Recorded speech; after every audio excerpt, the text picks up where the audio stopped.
Tidak apa-apa, Pak. Untuk tataan.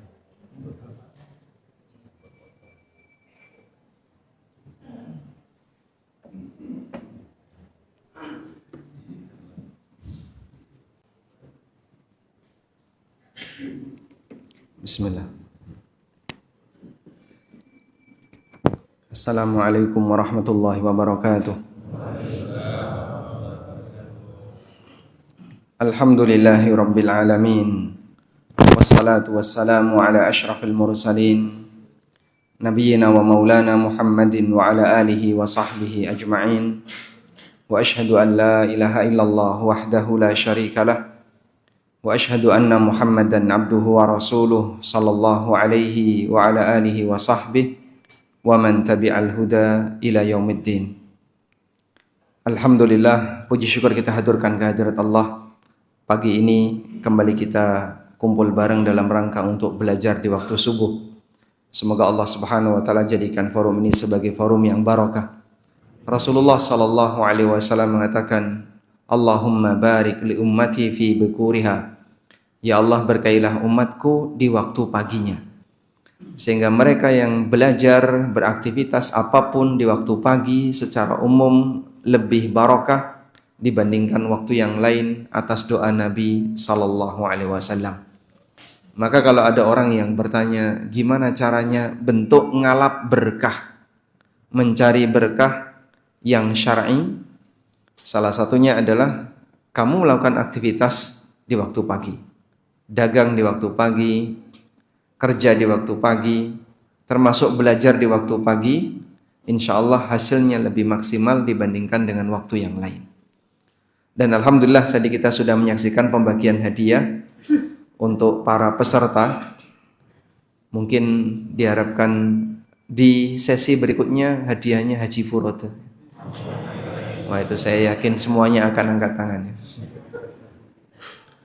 Baik. Kita akan membahas tentang riya, sum'ah, dan ujub yang merupakan bagian dari penyakit hati yang ada pada diri seorang hamba. Manusia diberi oleh Allah Subhanahu wa taala potensi kebaikan dan keburukan. Fa'alhamaha fujuraha wa taqwaha. Allah ilhamkan pada diri seorang hamba fujuraha wa taqwaha, potensi keburukan dan potensi takwa. Kemudian Allah Subhanahu wa taala memuji orang yang berusaha untuk memperbaiki dirinya. Qad aflaha man zakkaha. Sungguh beruntung bagi mereka yang berusaha untuk menyucikan hatinya. Dan salah satu di antara tugas para nabi yang diutus oleh Allah, mereka bertugas untuk menyucikan manusia. Sebagaimana doanya Nabi Ibrahim alaihissalatu wassalam ketika beliau berada di kota Mekah, Rabbana wa ba'ats fihim rasulam minhum yatlu alaihim ayatika wa yu'allimuhumul kitaba wal hikmata wa yuzakkihim.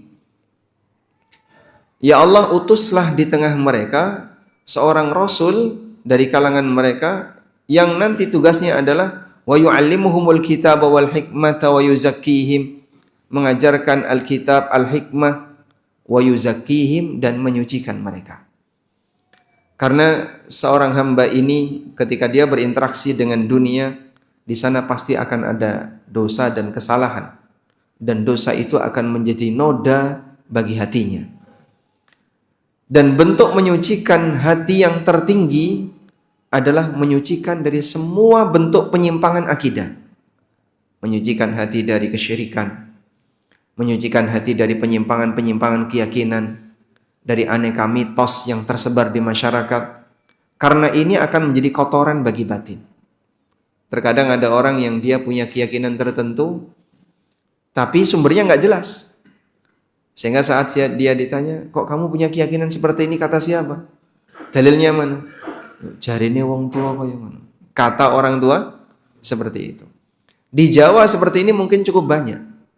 Ada orang yang punya keyakinan sial tentang bulan tertentu, keyakinan sial terhadap hari tertentu, ada keyakinan sial dengan kejadian tertentu, dan aneka keyakinan-keyakinan sial yang tersebar di masyarakat, tapi sumbernya nggak jelas. Sehingga banyak orang punya keyakinan tapi asalnya dari mitos. Terutama berkaitan dengan masalah hal gaib. Kematian itu salah satu di antara peristiwa yang dimana budaya terkadang ikut campur, ikut terlibat dalam membentuk keyakinan hamba. Ada satu buku yang saya tulis judulnya Bila Ku Mati. Mungkin sebagian di antara jamaah sudah pernah membaca buku ini. Dan salah satu di antara latar belakangnya adalah tersebarnya banyak keyakinan yang menyimpang di tengah masyarakat berkaitan dengan masalah arwah, berkaitan dengan masalah hal-hal gaib pasca kematian, yang itu nggak ada dasarnya. Maka seperti ini tidak boleh kita biarkan. Masyarakat harus disucikan hatinya dari keyakinan yang nggak ada dasarnya seperti ini.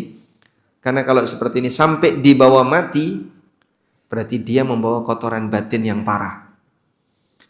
Nah, termasuk juga di antara bagian dari kotoran batin adalah penyakit-penyakit hati yang dia bisa saja potensi itu muncul kemudian mendominasi pada diri seorang hamba.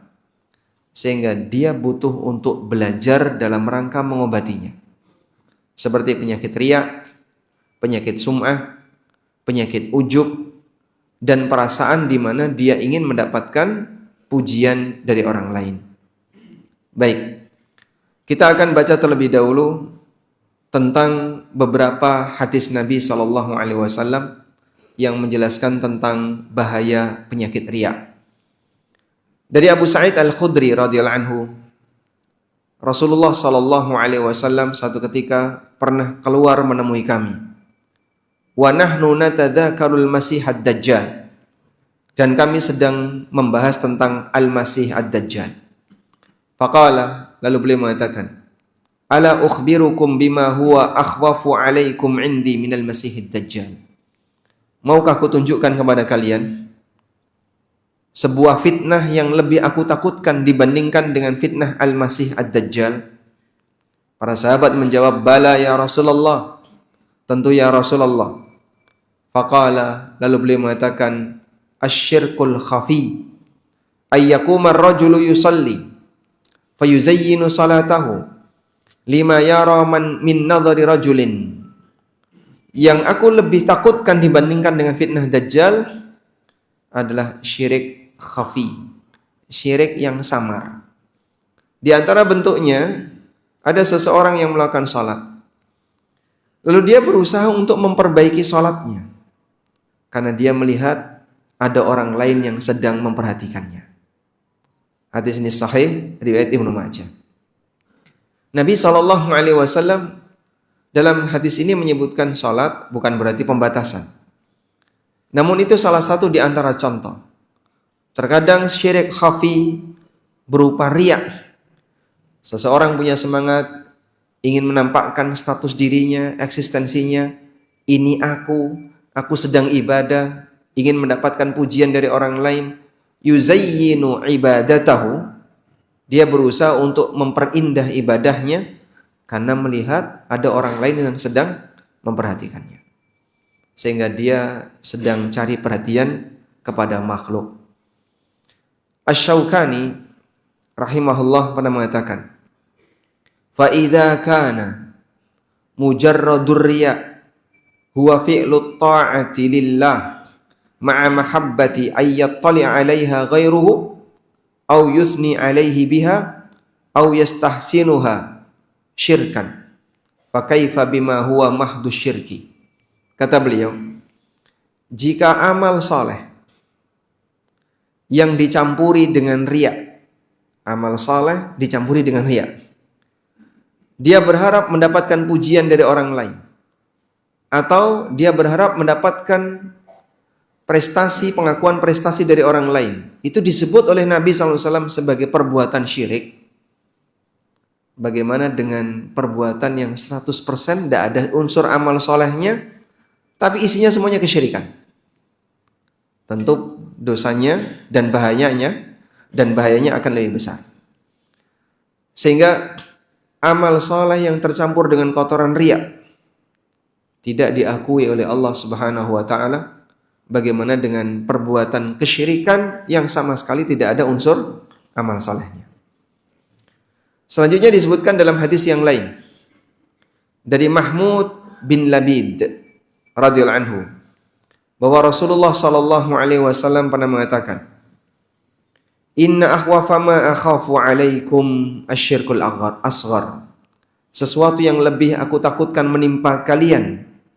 Kalian di sini siapa? Para sahabat. Rasulullah sallallahu alaihi wasallam mensabdakan ini di hadapan para sahabat.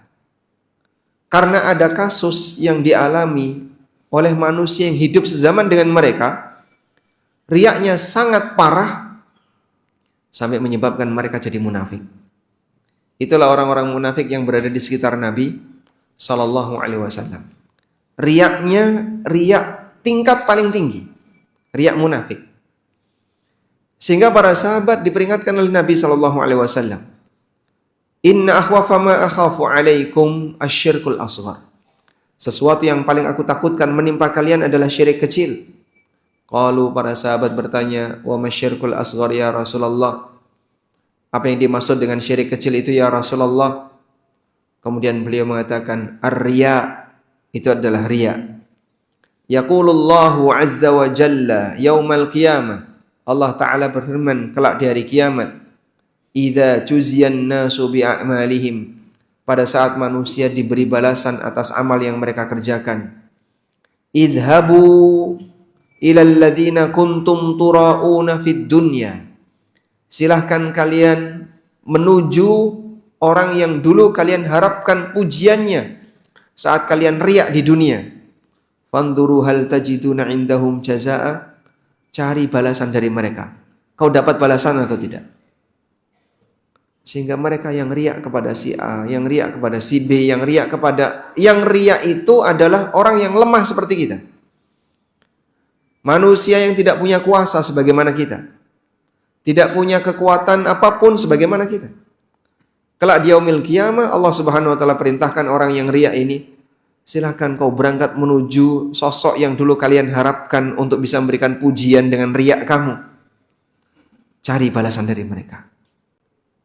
Manusia berharap kepada manusia di hari kiamat. Mereka bisa ngasih apa? Maka tidak mungkin orang yang riak seperti ini akan mendapatkan balasan dari amalnya. Hadis riwayat Ahmad. Pertanyaannya, mengapa Allah Subhanahu wa taala perintahkan orang ini untuk mendatangi sasaran riaknya? Untuk mempermalukan yang bersangkutan. Untuk mempermalukan kepada yang bersangkutan. Sehingga sekarang kau datang ke sana, dikasih apa kamu sama mereka? Enggak dikasih apa-apa. Nah, itu ibarat misalnya ada orang tua jengkel sama anaknya karena lebih nurut dengan temannya daripada dengan orang tuanya. Udah kamu sana sama temanmu. Minta SPP sekolah, minta uang. Padahal sama-sama butuh uang. Sehingga tujuan pertanyaan ini adalah untuk mempermalukan yang bersangkutan. Maka orang yang riak, mungkin ketika di dunia tidak ada satupun yang tahu. Bahkan yang jadi sasaran riak juga nggak tahu. Misalnya dia riak kepada ustadz, atau riak kepada tokoh agama. Saat dia ada di masjid, kemudian sholat jejer dengan seorang syekh yang dia kagumi. Maka dia berusaha untuk memperindah sholatnya, biar nanti dapat pujian dari gurunya misalnya. Mungkin gurunya tidak tahu, tapi Allah tahu. Dan nanti orang yang riya ini dipermalukan oleh Allah Subhanahu wa taala di akhirat di hadapan gurunya. Demikianlah posisi tercelanya orang yang riya. Tayyib.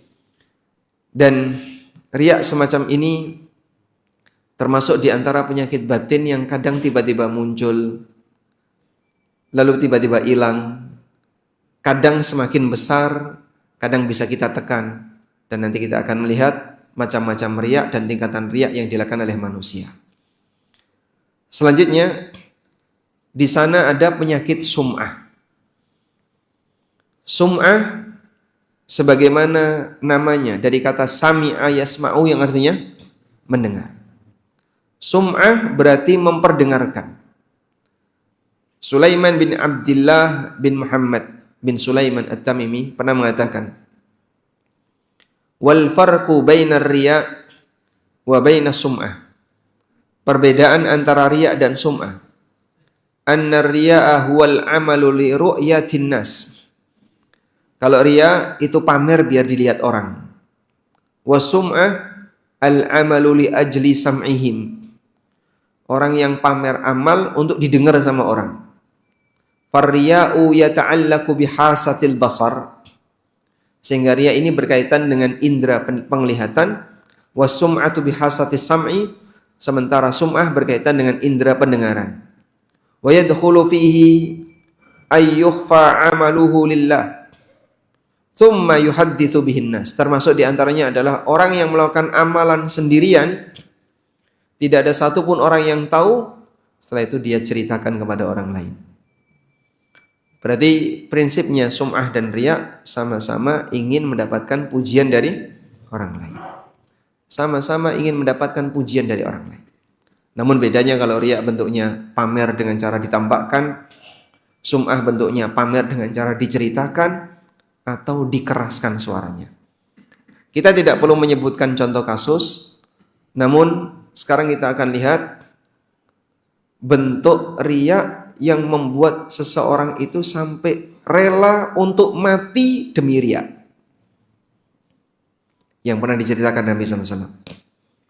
Rela untuk mati demi riya. Kayak apa Pak? Coba kita lihat hadis berikut ini.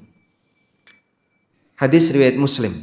Mungkin hadis ini sudah sering Bapak Ibu mendengarkannya. Nabi SAW pernah bersabda, Inna awwalan nasi yuqda yawmal qiyamah. Inna awwalan nasi yuqda alaihil qiyamah. Rajulun ustushhida. Manusia yang pertama kali akan diadili kelak di hari kiamat. Ada orang yang mati syahid. Fa'utiya bihi. Fa'arrafahu ni'amah. Orang itu didatangkan di hadapan seluruh makhluk. Lalu Allah Subhanahu wa taala bertanya tentang nikmat-nikmat yang Allah berikan kepadanya. Fa'arafaha. Dia pun mengakuinya. Bukankah aku dulu telah memberikan kekuatan fisik kepadamu? Aku dulu telah memberikan kemampuan kau bisa berperang, bisa bertarung dengan orang. Lalu nikmat itu kau gunakan untuk apa? Allah Subhanahu wa taala bertanya, "Fama amilta fiha?" Kau gunakan untuk apa nikmat-nikmat itu? Qala, orang ini menjawab, "Qataltu fika hatta stushhidtu." Aku berjuang di jalanmu ya Allah sampai aku mati syahid. Qala, kemudian Allah taala berfirman, "Kadzabta." Kau dusta. Walakinnaka qatalta li ayyuqal innaka jari. Kau berperang agar kau mendapatkan pujian dari masyarakat bahwasanya engkau adalah seorang pemberani. Wa qad qil, dan masyarakat telah memberikan gelar pemberani itu kepadamu. Kau berjuang biar kau disebut pahlawan. Kau berjuang biar disebut sebagai orang yang mati syahid. Dan kau sudah mendapatkan panggilan itu. Kau sudah mendapatkan gelar itu. Kemudian summa umira bihi fasukhiba ala wajhihi hatta ulqiya finnar. Akhirnya dia diperintahkan untuk diseret. Diseret di mana? Mukanya ditaruh di bawah, kemudian setelah itu dia dilemparkan di neraka. Anda bisa perhatikan. Pujian berstatus sebagai orang yang mati syahid atau berstatus sebagai orang yang disebut pahlawan itu terjadi setelah kapan? Dia meninggal. Sehingga pujian itu baru muncul pasca orang ini meninggal. Pujian itu baru muncul pasca orang ini sudah tidak ada. Tapi dia berani berjuang sampai mengorbankan nyawanya. Yang penting pokoknya nanti dia mendapatkan nama yang harum di masyarakat dengan wafatnya dia di medan jihad. Berarti orang ini sebenarnya dapat pujian itu. Dapat atau tidak? Dapat, tapi setelah mati. Dia tidak bisa merasakan pujian itu ketika hidup. Tapi dia merasakan pujian itu, tapi pujian itu baru diberikan setelah dia mati. Orangnya sudah tidak ada. Namun Masya Allah, dia berani memperjuangkan itu sampai harus berkorban nyawa. Terkadang ada sebagian orang, saya itu berharap ingin mati dalam kondisi sujud. Saya bercita-cita bisa mati dalam kondisi sholat. Saya pengen mati dalam kondisi sedang ibadah. Orangnya malas ibadah. Tapi dia pengen mati dalam kondisi ibadah. Namun di balik harapan itu, dia punya keinginan yang lebih tinggi dibandingkan sebatas mati dalam kondisi ibadah tadi. Yaitu dia pengen dipuji oleh masyarakat.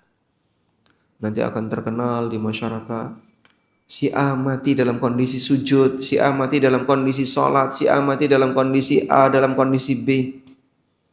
Jadi ada riak yang tersembunyi dalam batinnya. Di balik dia pengen mati dalam keadaan taat, yang tidak ada satupun orang yang tahu. Bahkan kadang dia ngomong sama orang lain. Saya itu pengen mati dalam kondisi sujud. Di waktu dia masih hidup menyampaikan seperti itu. Memang cita-cita yang mulia dilihat dari zahirnya. Tapi kita tidak tahu batinnya. Hanya Allah yang tahu. Orang ini mati syahid, biar nanti disebut sebagai pemberani, sehingga saat dia berjuang, ada sebuah penyakit hati yang tidak dilihat oleh orang lain. Laporan di hari kiamat dia mengatakan, apa yang kau gunakan dengan nikmat yang aku berikan kepadamu? Kemudian dia bilang, aku berjuang di jalanmu sampai aku mati syahid. Dikatakan oleh Allah, kadzabta, kau dusta. Allah tahu kondisi lahir batin hambanya. Karena itulah Ibnu Qudamah pernah mengatakan, kenapa orang itu sampai termotivasi untuk melakukan riak semacam ini? Sampai dia rela untuk berkorban nyawa demi bisa riak.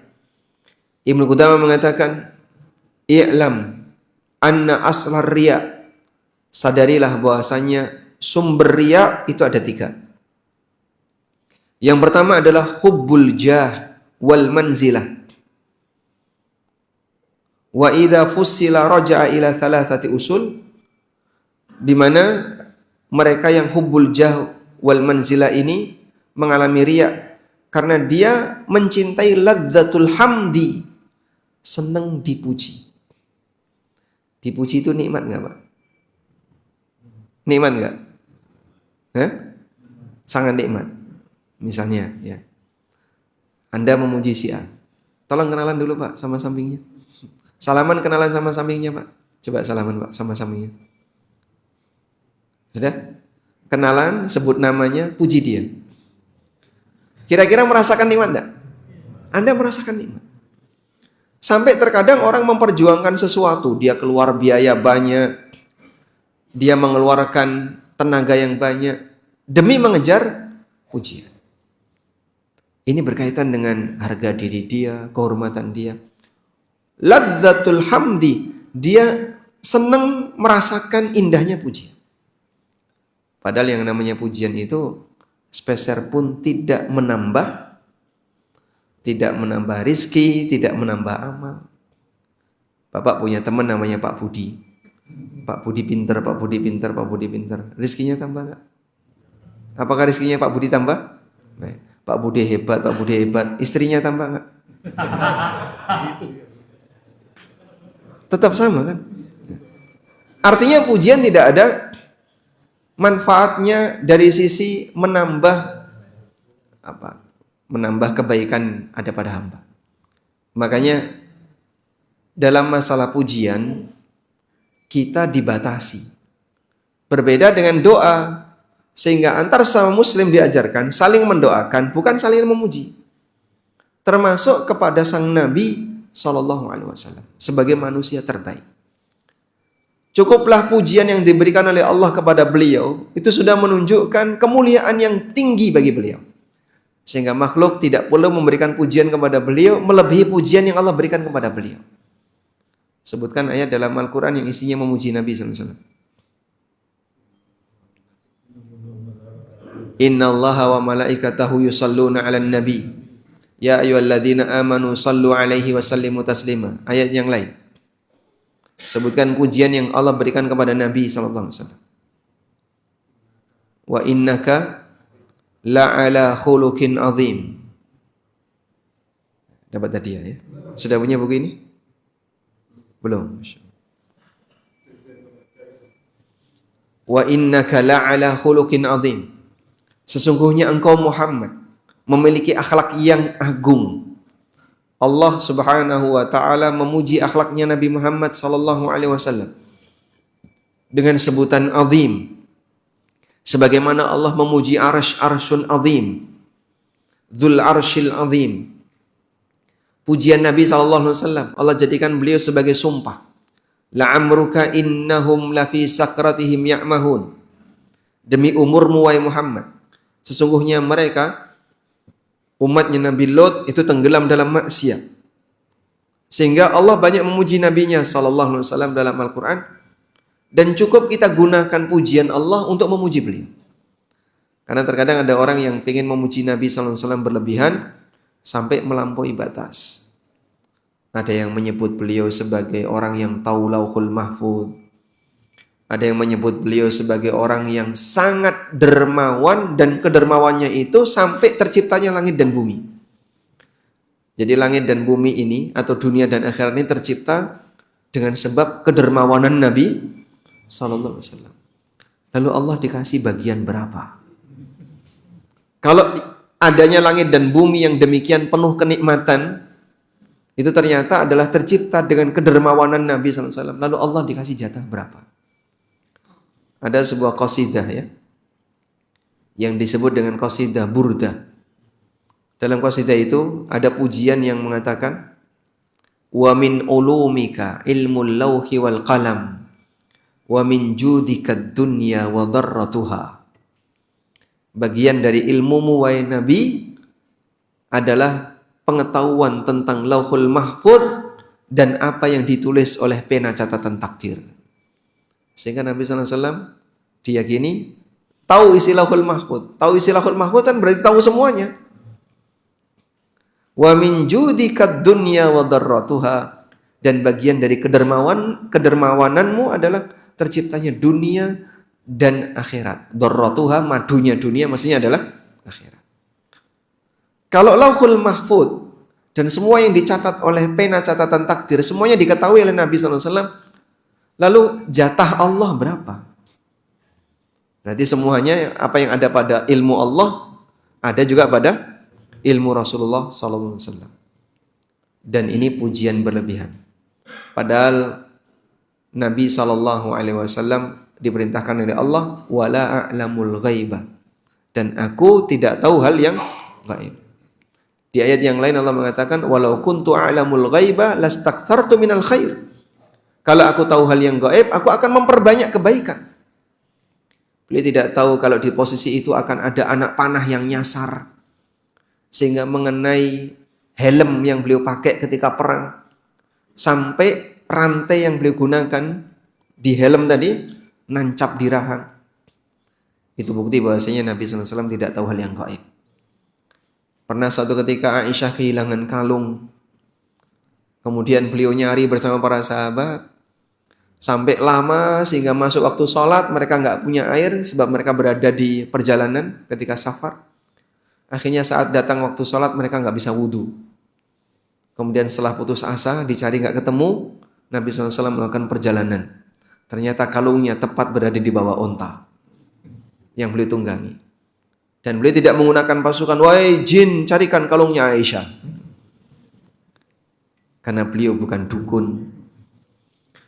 Baik, jadi hubbul ladzatil hamdi, senang menikmati pujian, ini bahaya. Karena itulah ada ulama yang minta didoakan, tapi saya nggak nemu ulama yang minta dipuji. Imam An-Nawawi rahimahullah dalam kitab Riyadhus Shalihin, kalau Bapak punya Riyadhus Shalihin ya, Bapak lihat di bagian muqaddimah. Di situ beliau minta didoakan oleh para pembaca. Jadi kalau minta didoakan, boleh nggak Pak? Boleh. Karena doa ini yang lebih bermanfaat bagi hamba, bukan pujian. Yang kedua, kata Ibnu Qudamah, wal firaru min alamid zammi. Kenapa orang itu riya? Karena dia nggak mau dicela sama orang. Sehingga daripada nanti saya dikatain nggak pernah ke masjid, ke masjid. Daripada nanti saya disebut pemalas, terus dia ibadah. Oh, daripada nanti dibilang pelit, akhirnya dia ikut korban. Daripada dibilang ini, terus dia beramal untuk menghindari potensi celaan yang ada di masyarakat. Dia memang tidak nyari pujian, tapi nanti kamu dibilang ini loh, kalau nggak kayak gini nanti kamu dikatain kayak gini. Dia takut seperti itu, akhirnya dia beramal. Ini berkebalikan dengan yang pertama. Kalau yang pertama tadi, dia merasa bahagia ketika dipuji, merasakan kelezatan ketika dipuji. Tapi yang kedua, dia takut dicela orang, akhirnya dia melakukan aktivitas sebagaimana yang dilakukan oleh masyarakat. Dan ini masuk kategori riya. Dan yang ketiga, wattam'u fima fi aidin nas. Berharap dengan harta dan materi yang ada di tangan orang lain. Sehingga saat dia riya, berharap nanti dikasih sesuatu oleh orang yang menjadi sasaran riyanya. Ibnu Qudamah mengatakan 3 inilah yang menjadi sumber kenapa orang itu melakukan riya. Dan yang paling besar adalah sebab yang pertama, hubbu ladzatil madhi. Dia merasakan lezatnya pujian sehingga senang untuk mengejar itu. Padahal jamaah, tidak ada pujian yang lebih memberi manfaat bagi hamba selain pujian dari Allah Subhanahu wa taala. Maka kejarlah pujian dari Allah, bukan pujian dari makhluk. Tayyib. Selanjutnya kita akan beralih ke penyakit ujub. Penyakit ujub, pada asalnya ujub secara makna bahasa artinya adalah az-zahwu wal kibr. Merasa tinggi, merasa hebat dengan semua nikmat yang ada pada dirinya. Sehingga dia memuji dirinya sendiri di saat tidak ada orang lain yang memuji kenikmatan yang ada pada dirinya. Memuji diri sendiri di saat tidak ada orang lain yang memuji kehebatannya. Maka sampai ada ungkapan ar-riya wa sum'ah syirkun bil ghair wal ujbu syirkun bin nafsi. Riya dan sum'ah itu syirik karena mencari pujian dan perhatian dari orang lain. Sedangkan ujub syirik karena mencari pujian dirinya sendiri. Bisa jadi ada orang yang rajin puasa sunnah, rajin tahajud, sedekah rahasia. Gak ada satupun orang yang tahu, gak pernah cerita. Dan dia berusaha untuk menyembunyikan amal itu. Karena nggak ada yang memuji. Sebab nggak ada satupun orang yang tahu. Nggak ada orang yang nyebut ahli ibadah. Nggak ada orang yang nyebut ahli puasa. Nggak ada satupun orang yang tahu dan nyebut ahli qiyamul lail. Akhirnya dia memuji dirinya sendiri. Kau hebat. Kau rajin ibadah. Ikhlas. Kau memang orang yang ikhlas ketika beramal. Sehingga dia dipuji, atau ketika tidak ada satupun orang yang memuji, maka dia memuji dirinya sendiri.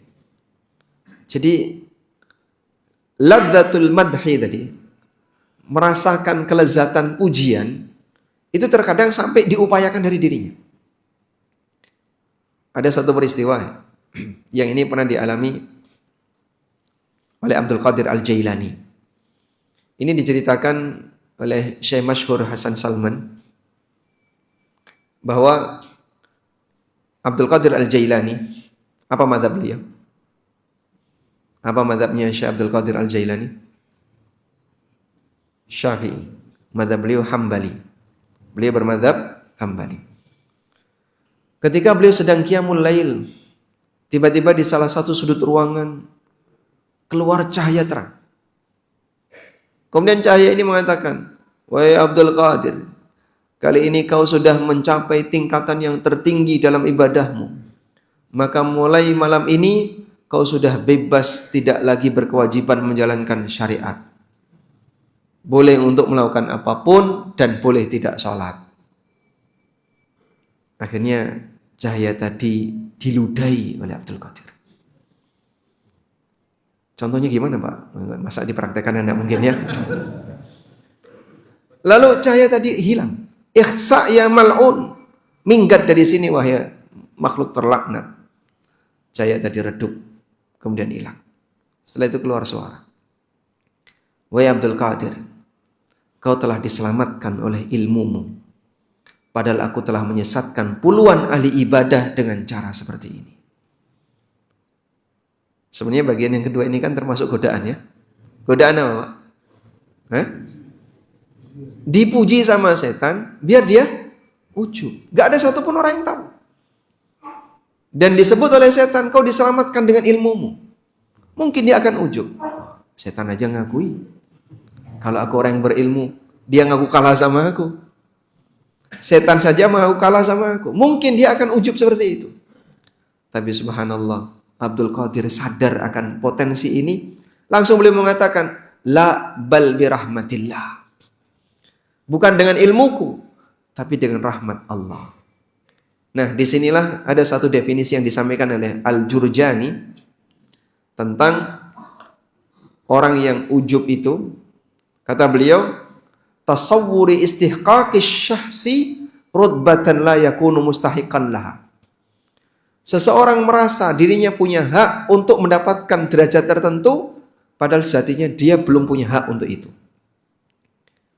Dia merasa dirinya sudah mencapai derajat tertentu, padahal dia belum mencapai derajat itu.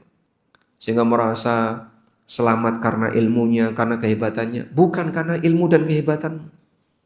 Demikian keterangan Al-Jurjani. Nah, lebih tegas lagi disampaikan oleh Al-Ghazali.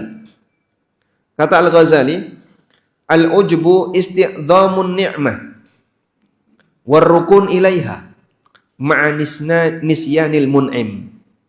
Ujub itu terlalu membanggakan kelebihan yang ada pada diri seseorang, yang itu merupakan nikmat sampai melupakan zat yang memberi nikmat. Dia terlalu membesarkan nikmat itu sampai melupakan zat yang memberi nikmat. Siapa yang memberi nikmat? Allah Azza wa Jalla. Jadi di posisi orang yang ujub tadi, iya ya memang aku pintar, memang aku rajin. Akhirnya yang muncul ujub, pintar, rajin, dermawan, hebat, sampai melupakan zat yang memberikan kemampuan dia untuk melakukan itu. Baik kemampuan secara materi maupun kemampuan akhlak maupun kemampuan akhlak perilaku yang baik. Ada orang misalnya dipuji sama orang lain. Bapak orangnya kalem, lembut, tenang, nyaman. Nah, kemudian muncul dalam dirinya, wah, iki wis gawan bayi. Ini udah bawaan lahir. Sampai melupakan zat yang memberi nikmat. Ada orang yang dipuji, kamu kok bisa pintar kayak gitu? Kenapa ya? Sebenarnya orang ini bentuknya pertanyaan. Kok Bapak bisa pintar itu rahasianya apa? Bentuknya pertanyaan, tapi kan mau dipahami sebagai apa? Bagian dari pujian. Ya, memang saya pintar Mas. Dalam hati ya. Akhirnya dia melupakan zat yang memberi nikmat. Karena itulah, saat Bapak Ibu punya kelebihan apapun, yang itu efeknya dirasakan oleh orang lain.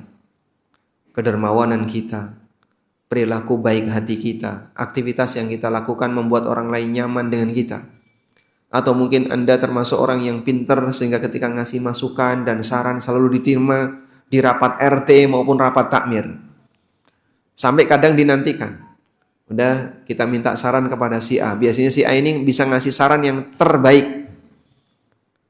Dalam perjalanan waktu ketika kita bersinggungan dengan orang lain, itu diakui sama masyarakat. Segera puji Allah Subhanahu wa taala. Ini bukan karena kehebatanku, murni karena Allah Subhanahu wa taala yang memberikan arahan kepada kita semuanya. Menghalangi potensi adanya ujub. Makanya Muslim diajarkan kalau dapat nikmat segera bersyukur. Syukur itu tujuannya adalah menghalangi potensi terjadinya ujub. Pada saat Imam Ahmad menjelang kematian beliau rahimahullah, Imam Ahmad waktu itu ditemani oleh putranya. Tiba-tiba beliau mengatakan, la bu'dun, enggak, masih jauh, enggak, masih jauh. Kemudian Setelah dalam kondisi sadar, anaknya tanya kepada bapaknya, tapi kok tiba-tiba bapak bilang, la bu'dun, la bu', enggak, masih jauh, masih jauh. Itu ada apa? Kemudian beliau bercerita, tadi setan datang kepadaku, lalu dia menampakkan diri yang tidak dilihat oleh orang di sekitarnya. Kemudian dia bilang, ya Aba Abdillah, Abu Abdillah ini kunyahnya Imam Ahmad. Ya Aba Abdillah, futtani, futtani. Wahai Abu Abdillah, wahai Imam Ahmad, kau hebat, aku tidak mampu mengalahkanmu. Kau hebat, aku tidak mampu mengalahkanmu. Lalu beliau mengatakan, enggak, masih jauh, masih jauh, masih jauh dari itu. Dan ini kan sebenarnya potensi untuk ujub. Imam Ahmad kalau digoda syirik, beliau anti syirik. Kalau digoda untuk melakukan praktek pelanggaran sunnah Nabi SAW, beliau anti dengan itu. Tapi kalau giliran bagian ini yang mau dijadikan celah bagi setan. Namun subhanallah, di posisi ini beliau rahimahullah juga menyadari, la bu'dun, la bu'dun. Enggak, masih jauh, masih jauh. Jadi sekiranya kita muncul potensi seperti itu karena pujian orang lain. Karena mungkin kita merasa bahwasanya kita menilai diri kita, insya Allah saya sudah baik. Tapi muncul ujub, maka segera disadari, bersyukurlah kepada Allah, ingat zat yang memberikan kenikmatan kepadamu, agar jangan sampai ada bentuk memuji diri sendiri hingga melupakan zat yang telah memberikan nikmat. Tayyib. Selanjutnya, dari ujub, riya, sum'ah yang terjadi di masyarakat, para ulama mengatakan terbagi menjadi 3 tingkatan. Yang pertama adalah beramal dengan maksud 100% nyari pujian. Beramal dengan maksud 100% mencari pujian. Dan ini riya munafik. Mukmin enggak punya seperti ini. Sehingga mukmin menyadari dia beramal agar bisa mendapatkan pahala di akhirat. Dia beramal biar disayang oleh Allah, dapat ridha Allah. Itulah mukmin. Tapi orang yang riya 100%, orang munafik, dia sama sekali tidak ada keyakinan itu. Contohnya Pak, munafik di zaman Nabi SAW. Karena sejatinya mereka itu benci dengan Islam, tapi karena mereka tidak punya kekuatan, akhirnya menampakkan eksistensi dirinya sebagai Muslim. Padahal sejatinya mereka benci dengan Islam. Yang kedua, riya yang bercampur dengan amal soleh dan bertahan, dan riyanya bertahan. Dalam kondisi ini, kata Al-Hafidh Ibn Rajab, fal amalu batilun mardudun, amalnya batil dan tertolak. Karena Nabi SAW pernah bersabda, Allah berfirman, ana aghna syuraka yani syirki, man amila amalan asyraka fihi ma'ya ghairi taraktuhu wa syirka. Aku enggak butuh untuk disekutukan. Maka siapa yang beramal dan dia menyekutukan aku dengan siapapun, aku akan tinggalkan amalnya dan sekutunya. Hadis sahih riwayat Muslim. Sehingga ketika ada amal bercampur riya dan riyanya itu bertahan, maka amalnya batal. Yang ketiga, ada orang yang beramal awalnya ikhlas, tapi tiba-tiba muncul riya. Awalnya ikhlas, kemudian muncul riya. Lalu dia berusaha untuk menghindarinya. Dan terkadang muncul lagi, timbul tenggelam. Bagaimana nasib amal orang ini? Al-Hafidh Ibn Rajab mengatakan, fa in kana khatiran wa dafa'ahu. Kalau riya itu tiba-tiba muncul kemudian dia berusaha untuk menolaknya. Fala yadurruhu bi ghairi khilafin. Maka keberadaan riya tadi tidak akan membahayakan amalnya dengan sepakat ulama. Nah, yang waspada adalah saat amal-amal itu amal yang punya status sosial di masyarakat. Contoh kurban misalnya. Siapa yang sapinya paling gede? Kambingnya paling bagus?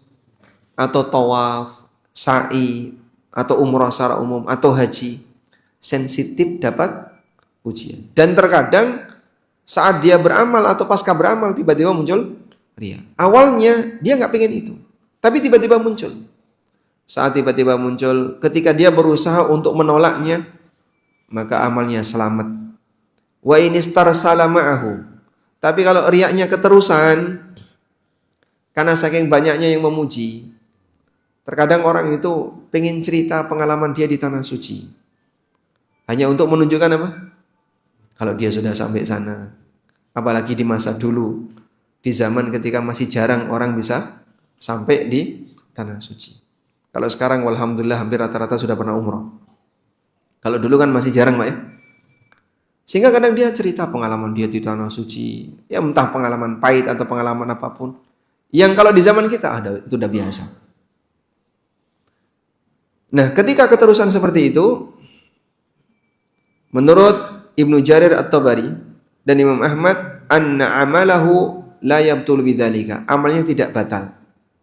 Namun kata Ibnu Jarir, jika jenis amalnya terpisah-pisah, seperti membaca Quran, dia baca 10 ayat, 5 ayat pertama ikhlas, 5 ayat terakhir riya, maka yang batal bagian akhir.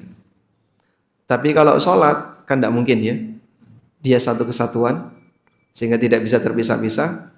Rakaat 2 yang pertama ikhlas, 2 rakaat yang terakhir waktu duhur riya. 2 rakaat pertama dengan 2 rakaat terakhir nyambung atau terpisah? Nyambung, karena satu paket sholat. Kata Ibnu Jarir, batal semuanya. Karena tadi riyaknya keterusan. Maka selamatkan amal kita, jangan sampai ketika muncul riya terus dirawati. Berusahalah untuk menolaknya sebisa yang kita lakukan. Wallahu ta'ala alam. Mungkin demikian yang bisa kita sampaikan sebagai pengantar. Wassallallahu ala nabiyyina Muhammadin wa ala alihi wa sahbihi wasallam. Jawab tiga-tiga atau Ya. Hanya menggunakan kertas ya. Assalamualaikum waalaikumsalam. Jika kita pernah terbesit untuk melakukan syirik khafi, apakah dengan beristighfar akan dapat menyucikan hati kembali? Baik. Kita tahu bahasanya syirik khafi yang bentuknya riya tadi adalah perbuatan dosa. Dan dosa itu bisa menjadi noda bagi batin. Apakah istighfar ini bisa menghapus noda tadi? Ada sebuah hadis yang sahih, Nabi SAW pernah bersabda, "Idza adznabal abdu dzanban, nukitat fi qalbihi nuktatun sauda." Ketika seorang hamba melakukan dosa, maka dititikkan satu noda hitam di hatinya. Fa in taba wastaghfara, kalau dia bertobat dan beristighfar, sukila qalbuhu, hatinya dibersihkan. Wa illa zida hatta ta'luwa qalbah, kalau dia tidak bertobat, maka akan ditambahkan noda-noda tadi sampai menutupi permukaan hatinya. Lalu kata Nabi SAW, fadzalikumur ran, itulah ran yang menyebabkan orang jadi tertutupi untuk bisa dapat hidayah. Kalla bal rana ala qulubihim ma kanu yaksibun. Kenapa orang bisa berbuat maksiat? Disebabkan karena ran yang menutupi hatinya karena dosa yang dia kerjakan. Maka kalau orang misalnya terbesit riya, lalu dia istighfar, mohon ampun kepada Allah, apakah itu bisa membersihkan hatinya? Jawabannya iya, itu bisa membersihkan hatinya.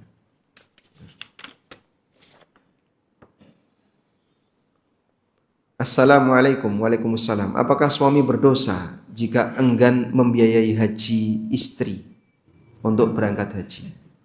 Suami sudah haji dengan alasan ingin prioritaskan membeli rumah untuk anak-anak yang semua sudah dewasa, usia 30 tahun ke atas dan sudah berpenghasilan. Bagaimana hukumnya untuk suami dalam hal ini?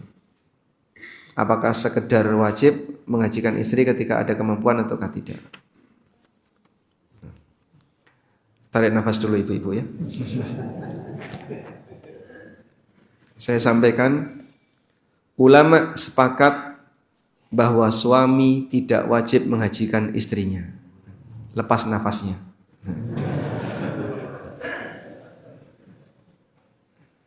Kewajiban suami kepada istrinya adalah kewajiban memberi nafkah. Dan nafkah itu yang disebutkan dalam Al-Quran hanya ada 3. Sandang, pangan, papan. Allah Subhanahu wa taala berfirman, "Wa 'alal mauludi lahu rizquhunna wa kiswatuhunna bil ma'ruf." Bagi seorang bapak, dia wajib untuk memberikan nafkah berupa rizquhunna wa kiswatuhunna bil ma'ruf. Makanan dan pakaian kepada istrinya dengan cara ma'ruf. Ma'ruf artinya dengan cara wajar. Kemudian dalil berikutnya adalah tentang tempat tinggal. Allah Ta'ala berfirman, "Askinuhunna min haitsu sakantum min wujidikum wa la tudarruhunna litudayyiqu 'alaihin." Berikanlah tempat tinggal kepada para istri kalian dengan tempat tinggal yang mampu kalian sediakan. Maka standar tempat tinggalnya istri sama sebagaimana standar tempat tinggalnya suami. Suami bisa menyediakan tempat tinggal A, maka istrinya harus bergabung di situ. Nah, kalau 3 nafkah ini sudah terpenuhi, suami tidak wajib memberikan nafkah atau tidak wajib memberikan yang lebih dari itu. Kalaupun memberikan lebih dari itu, seperti keberangkatan umroh, dikasih perhiasan, dikasih kendaraan, ini di luar kewajiban nafkah. Yang seperti ini statusnya hibah. Dan hibah dari suami kepada istri statusnya sah, dan dalam hal ini suami mendapatkan tambahan pahala. Wallahu a'lam.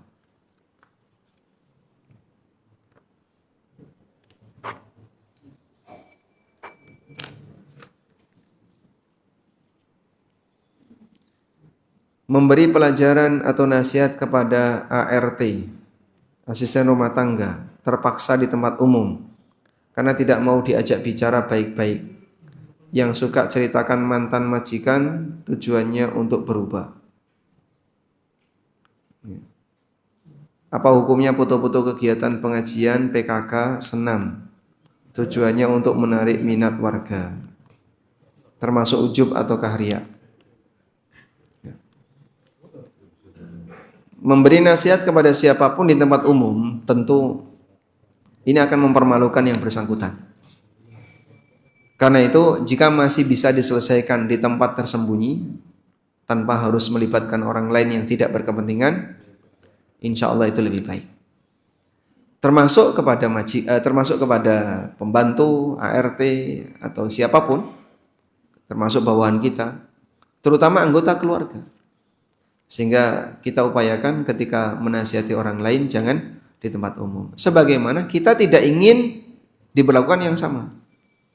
Kalau kamu dinasihati orang lain, dikasih arahan oleh orang lain, ketika melakukan kesalahan disebutkan salahmu di tempat umum, aku nggak mau.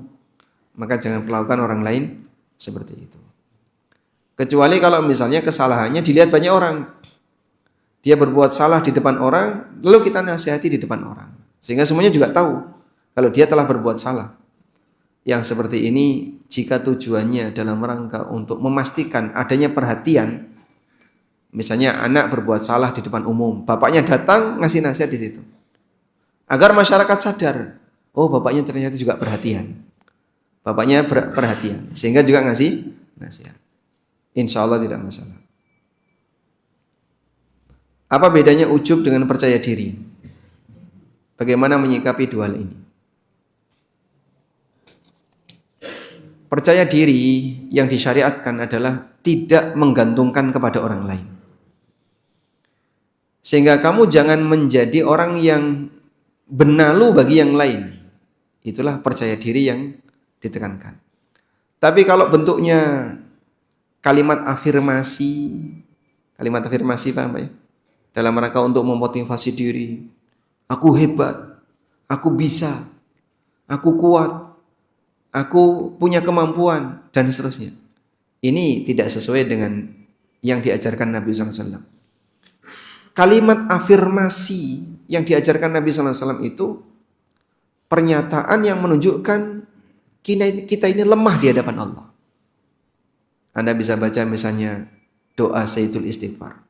Allahumma anta rabbi la ilaha illa anta khalaqtani wa ana 'abduka wa ana 'ala ahdika wa wa'dika mastata'tu a'udzu bika min syarri ma sana'tu. Aku berlindung kepadamu ya Allah dari keburukan perbuatanku.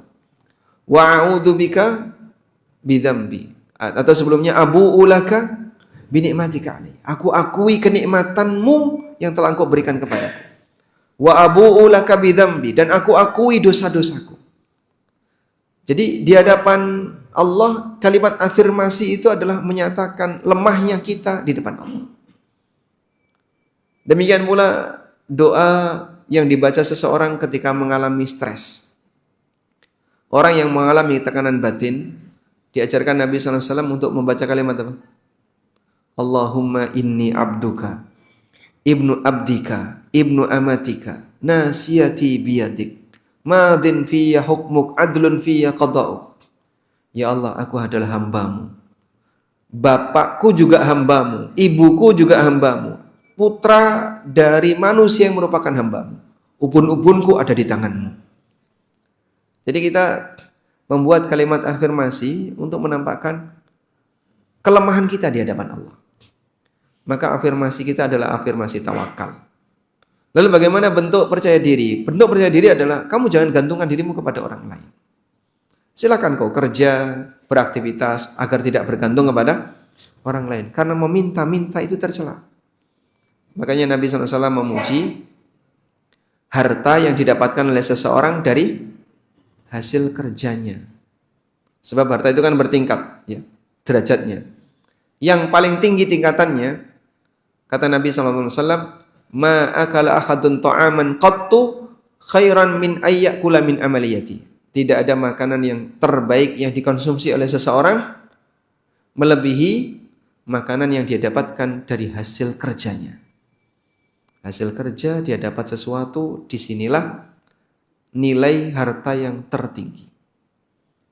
Bukan warisan, bukan peninggalan orang tua, bukan pemberian dari keluarga dan seterusnya.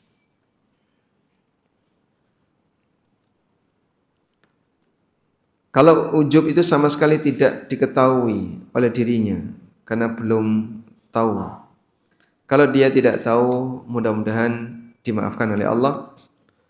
Namun selanjutnya dia berusaha untuk menjaga hati. Jangan sampai punya perasaan terlalu membesarkan nikmat yang ada pada dirinya sampai melupakan zat yang memberi nikmat.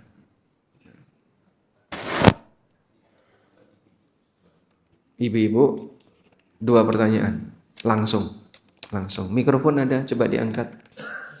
Mikrofon ada di mana? Baik. Khusus untuk ummahat. Enggak ada? Alhamdulillah. Oh, ada.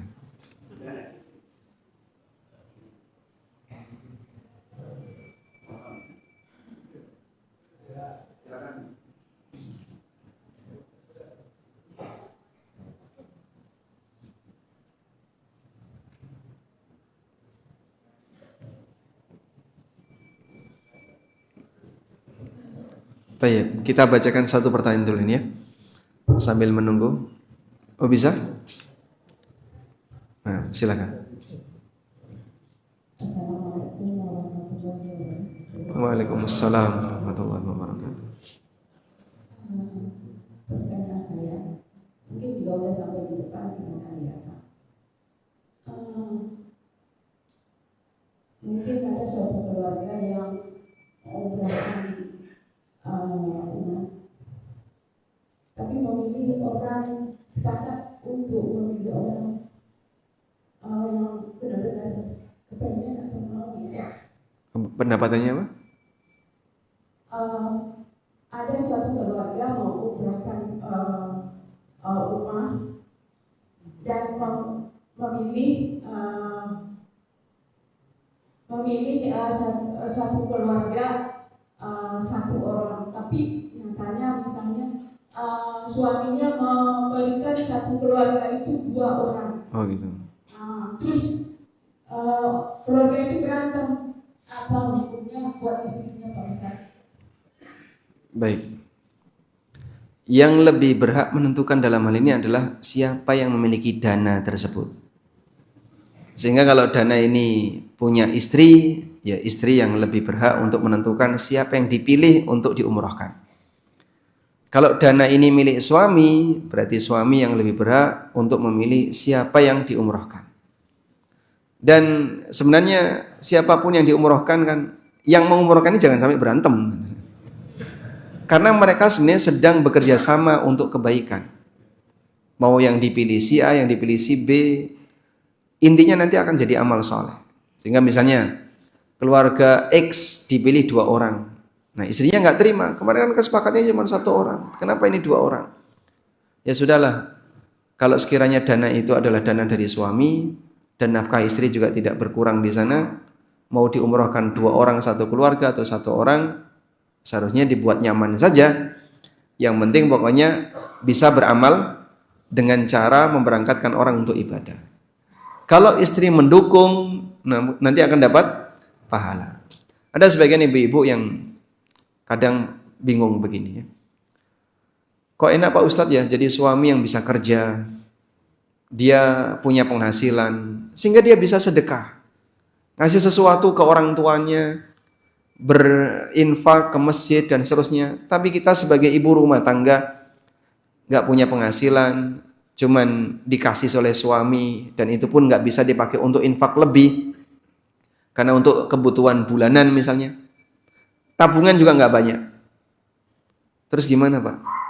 Ibu nggak usah khawatir, dukung suaminya untuk beramal soleh dengan cara apapun yang bisa dia lakukan. Karena kalau suaminya surganya tinggi, istrinya ada di mana? Ketinggalan di bawah atau ikut naik? Hah? Kalau dia mendukung, dia ikut naik. Tapi kalau dia malah nyegah, malah jadi beban bagi suaminya, kira-kira dia ada di mana? Makanya ibu-ibu nggak perlu khawatir. Suami saya bisa haji, saya nggak bisa. Suami saya bisa beramal, ini saya nggak bisa. Mereka akan digabungkan oleh Allah di surga. Prestasi suami, nanti istri juga turut dapat. Sehingga nggak perlu khawatir. Maka buat sang suami surganya tinggi, karena nanti istrinya juga turut mendapatkan manfaat dari posisi surga yang tinggi yang dihuni oleh sang suami. Karena itulah ibadahnya wanita yang mereka tidak bisa bekerja, tidak punya harta untuk beramal lebih, ibadahnya dukung ibadah suaminya. Sehingga Rasulullah SAW mengatakan, "Idza shallatil mar'atu khamsaha wa shamat syahraha wa ahsanat farjaha wa ata'at ba'laha."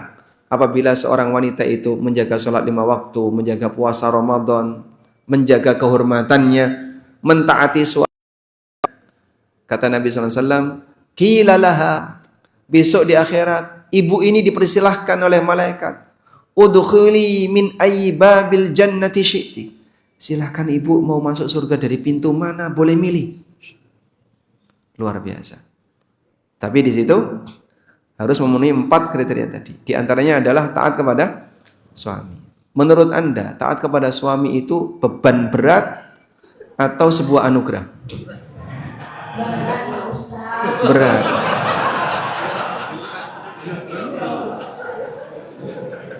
Baik. Karena terkadang ada makhluk yang diperintahkan untuk taat kepada makhluk. Anak diperintahkan untuk taat kepada orang tua. Rakyat taat kepada pemerintah, ulil amri. Atiullah wa ati. Makhluk diperintahkan taat untuk makhluk. Sehingga ketaatan makhluk ini kepada makhluk yang dia taati, hakikatnya adalah ibadah kepada Allah. Termasuk istri kepada, perlu misalnya iri, kok enak jadi orang laki. Iri seperti ini nggak perlu. Karena masing-masing bertugas sesuai dengan fitrahnya. Wallahu ta'ala alam. Satu lagi. Jadi saya mau tanya solusinya biar semua yang kita lakukan itu tuh tidak terjun atau ya misalnya gini, dia tuh mau beli rumah harga yang 3 juta misal, tapi karena kita takutnya dibilang apa ya udah deh yang 2 juta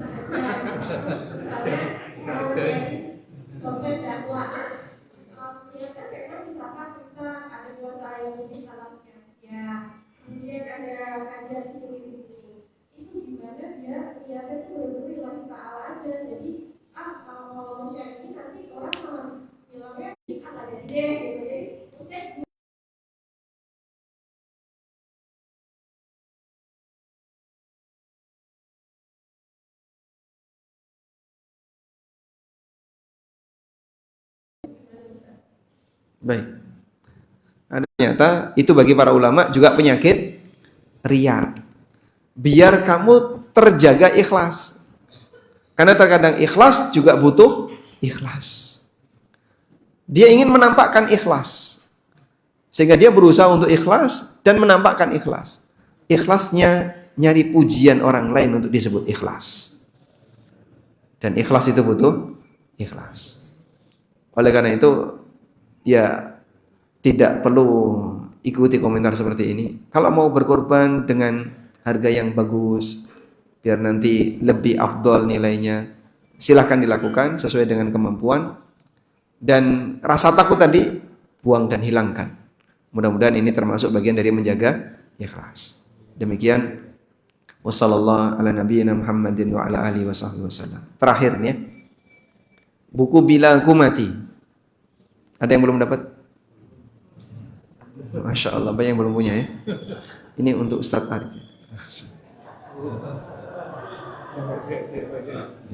Beliau tidak angkat tangan jadi kan. Buku Ada Apa Dengan Riba.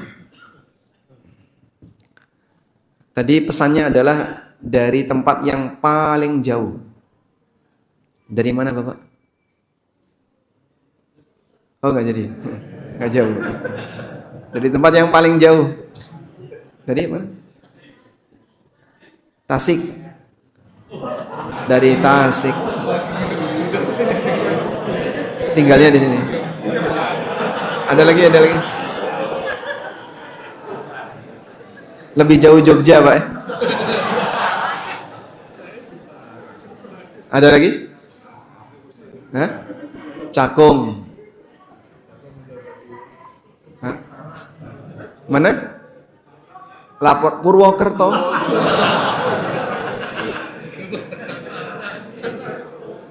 Yang tinggalnya di sekitar Jabodetabek, yang paling jauh. Bekasi Timur katanya ada. Bekasi Timur ada? Gak ada. Bingung Pak, gak ada yang. Bekasi Barat. Bekasi Barat. Di Bekasi Barat.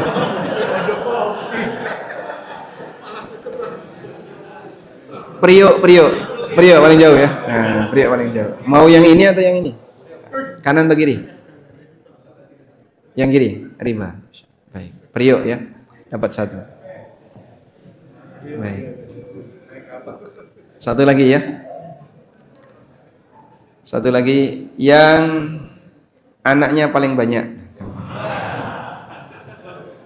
Berapa? 5. 5.